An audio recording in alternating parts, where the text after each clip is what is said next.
everyone, welcome to Vet Visit. I'm Hansika Singh and I'm a veterinary student. Today I'm at a Gaushala in Delhi, Shri Krishan Gaushala. This Gaushala has around 8,500 cows in it. So let's go inside and see.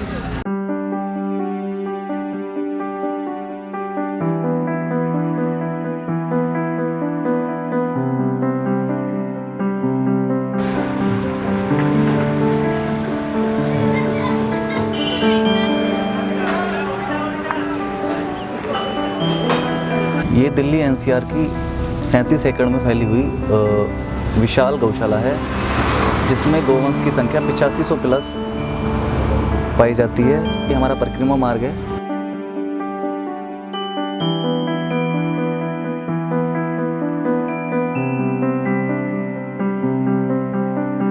हमारा park है जिसमें एक हवन कुंड बना हुआ है। हवन कुंड है, संत कुटीरम है और भक्त कुटीरम है, जिसमें दूर दराज से लोग आते हैं भ्रमण करने के लिए। ये हमारा दूसरा तालाब है श्री कृष्ण गौशाला का, जो काफ़ी बड़ा है, जिसमें बत्तखें वगैरह रहती हैं।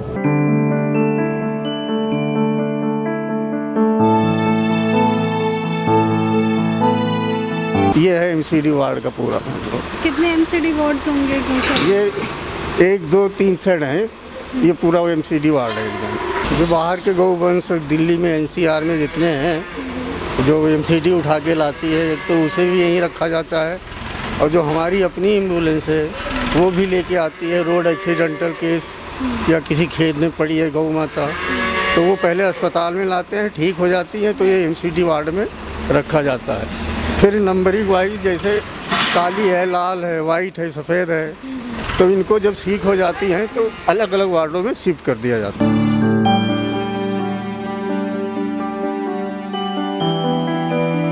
आप इसकी सामग्री बता सकते हैं? हाँ, नमक है, हल्दी है, जीरा जवाइन है, तेल है करू का, सब चीज़ दरिया है, गुड़ है, सीरा है।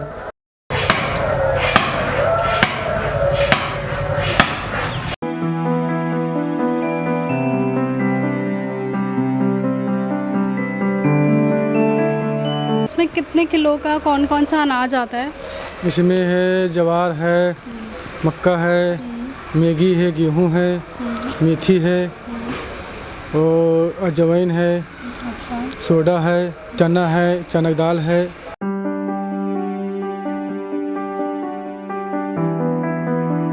आटे की गोली बना रहे हैं, मछलियों के लिए बना रहे हैं। अच्छा, जो उधर गौशाला में जो तालाब है उसके में? हाँ, तालाब में मछलियाँ बहुत सारी, उन्हीं के लिए बनाते हैं। अच्छा, कितने किलो का बनाते हो आप ये? ये 5 किलो आटे की गोली बना लेते हैं। जो बाहर से आते आदमी वे खरीद के खिलाते हैं। ये जो गाय के लिए जो लड्डू हैं, इसमें क्या क्या सामग्री है, क्या क्या गिरता है इसमें, आप बता सकते हो? इसमें डालते हैं गुड़ का सीरा, अच्छा, और गेहूँ मक्के का दलिया, अच्छा, और हल्दी, मेथी, अच्छा, अजवाइन और सरसों का तेल, अच्छा, ये सभी मिला के इसमें बनाते हैं। अच्छा। तो कितने, एक दिन में कितने लड्डू बन जाते हैं? एक दिन में हम 25 पेटी बनाते हैं। गोबर का कंडे बनता है पूजा के लिए। दिन में कितने बनते हैं? दिन में बन जाते हैं 400-500 कंडे तो बन जाते हैं। कौन सी गाय के गोबर से बनते हैं? देसी गाय के। देसी गाय के? जी सर। अच्छा, तो कोई भी बाहर से आए वो ये खरीद सकता है? वो खरीद सकता है। जी, ये श्री कृष्ण गौशाला में जो गौ सेवक हैं, जो यहाँ काम कर रहे हैं, करीबन 450 के लगभग गौ सेवक हैं, उनके लिए यहाँ पे खाना फ्री है। जो सुबह 12 बजे खाना शुरू होता है, उसके बाद शाम को 7:30 बजे शुरू होता है। जो सुबह उनके लिए दाल चावल रोटी का व्यवस्था रहता है, और शाम को रोटी चावल सब्जी की व्यवस्था रहती है। ये लोग अपना लंच, इनका 11 साढ़े 11 बजे लंच होता है। उसके बाद ये लोग अपनी अपनी थाली लेके आते हैं यहाँ पे। गौ सेवक यहाँ पे मेस में बैठ के और खाना खा के जाते हैं। जो गौ सेवक दानदाता यहाँ पे आते हैं, उनके लिए सुबह का अगर वो अपने तरफ से कुछ देना चाहते हैं, शुल्क तो 6000 हम लोग फिक्स किए हैं। अगर ये पूरा दिन के लिए करना चाहते हैं तो उनके लिए 11000 है, जो हमारा कच्चा भोजन है। और जो अगर जैसे कोई भंडारा, बड़ा भंडारा करना चाहते हैं, उनके लिए 25000 है। जय गौ माता, जय गोपाल। सबसे पहले श्री कृष्ण गौशाला में आपका स्वागत है। 8500 गोवंश की श्री कृष्ण गौशाला में जो 37 एकड़ में फैली है, हमने कुछ योजनाएं लागू की हुई हैं जिनके बारे में मैं आपको बता रहा हूं। सबसे पहले हमने इस नए साल में 1 जनवरी से गौ थेरेपी योजना शुरू की है, जिसका मुख्य उद्देश्य लोगों को गौ माता के नज़दीक लाना है। हम ये चाहते हैं कि लोग इन गाय माता के पास आए, प्यार करें और अपनी तनाव भरी ज़िंदगी से तनाव के मुक्त हो जाए। हाइड्रोपोनिक का जो प्लांट है हमारा, ये प्लांट हमने 2018 में लगवाया था। गौ माता के लिए बहुत ही एक सर्वोत्तम आहार देने की क्षमता रखता है ये, तो हमने इसको यहाँ पर अपनी गौशाला में इस प्लांट को लगाया।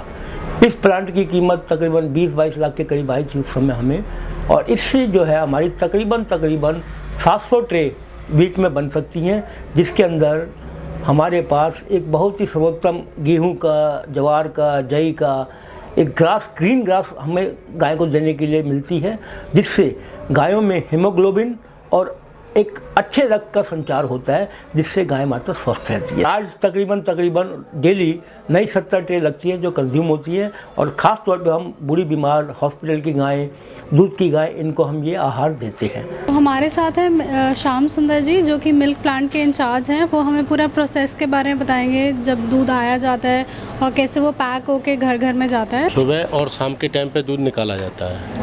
जब हमारे जो ग्वाले हैं वो दूध निकालते हैं, बाल्टियों में आता है दूध, उसके बाद उसका वजन होकर के ये जो अपने जो चिलर प्लांट हैं इनमें स्टोर किया जाता है।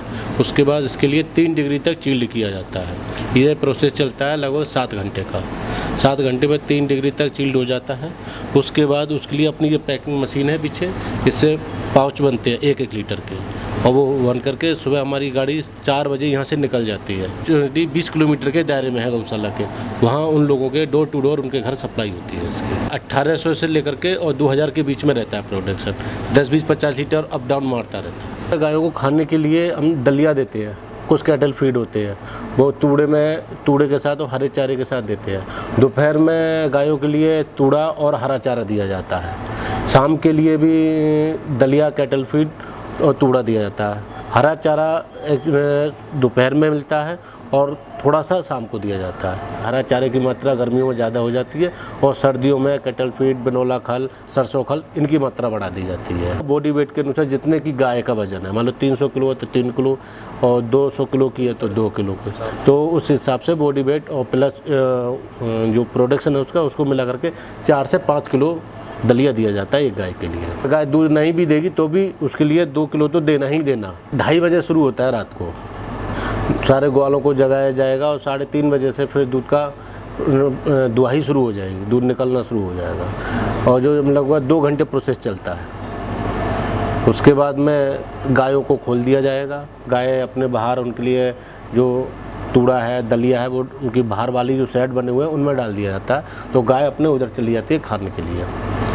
उसके बाद 11 बजे तक, क्योंकि अब मौसम थोड़ा गर्म होने लगा है, तो 11 बजे के बाद गायों को फिर हम अंदर ले लेते हैं। अंदर भी तूड़ा और हरा चारा पहले से डाल के रखा होता है। उसके बाद में गायों को हम शाम को 4-4:30 बजे से शुरू करते हैं दुहाई उनकी, जो वही 2 घंटे लगते हैं। उसके बाद में गायों के लिए उनके लिए बाहर छोड़ देते हैं, क्योंकि तो गर्मी का मौसम आ गया तो गाय अपने बाहर चली जाती है। फिर अंदर सफाई हो जाती है। अब ठंडा मौसम होता है तो फिर गायों को अंदर ले लेते हैं। दूध देने वाली गाय आज की डेट में प्रेजेंट में 475 गाय है। हमारे यहाँ मोस्टली उत्तर भारत की नस्ल है देसी गायों में, हरियाणवी भी हैं, कुछ राजस्थानी हैं, 2-4 गाय हमारे पास गिर और साहिवाल नस्ल की भी है।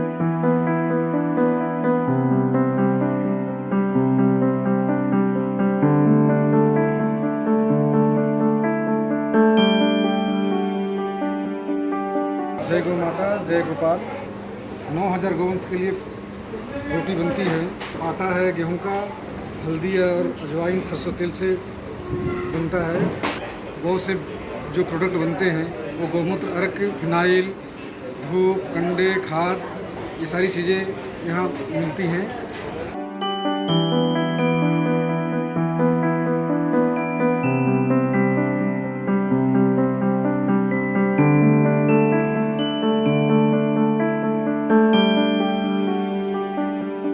मैं श्री कृष्ण गौशाला से विजेंद्र ध्यानी बोल रहा हूँ। इस श्री कृष्ण गौशाला का स्थापना 1995 में हुआ। उस समय मात्र 13 गौवंश यहाँ पे थे। 13 गौवंश से स्टार्ट किया दिल्ली गवर्नमेंट की तरफ से इसमें सब्सिडी मिलती है। कुछ थोड़ा गाय जितनी भी बाहर पकड़ी जाती हैं एमसीडी उनको पकड़ के लेके आती है और उसकी तरफ से कुछ हमको अनुदान मिलता है, फीडिंग चार्जेज वगैरह कुछ मिलते हैं। ऐसा करते करते 1995 से लेकर आज तक हमारे पास एमसीडी से और बाकी लोकल ग्रामीणों से जो गौवंश आते हैं उनकी संख्या आज 8,500 के आसपास हो गई है। 260 वर्कर्स हैं, उनकी फैमिलीज़ हैं, उनके बच्चे हैं, उन सबको यहाँ गौवंशों की सेवा के लिए रखा गया है और सुबह से लेकर शाम तक इन गौवंशों को यहाँ पे खिलाना पिलाया जाता है। अच्छे से पानी का इंतजाम है, खाने का इंतजाम है और रात को रहने का सबका इंतजाम है। एक हाई टेक हॉस्पिटल भी है, कोई गौवंश कोई बीमार होता है तो उसके लिए हॉस्पिटल की व्यवस्था भी है और साथ साथ हमारे पास आईसीयू भी है, ऑपरेशन थिएटर भी है। गौवंशों के जो छोटे बच्चे हैं उनके लिए एक स्कूल का भी हमारे पास यहाँ एक व्यवस्था करके रखी है। छोटा स्कूल है, वो छोटे छोटे बच्चों को सबको यहाँ शिक्षा दी जाती है। So that's it for this video. If you like it, then please give it a thumbs up. If you haven't subscribed to VetVisa, then yes, please do. I'll see you next time. Till then, take care of yourselves and keep loving animals like you always do.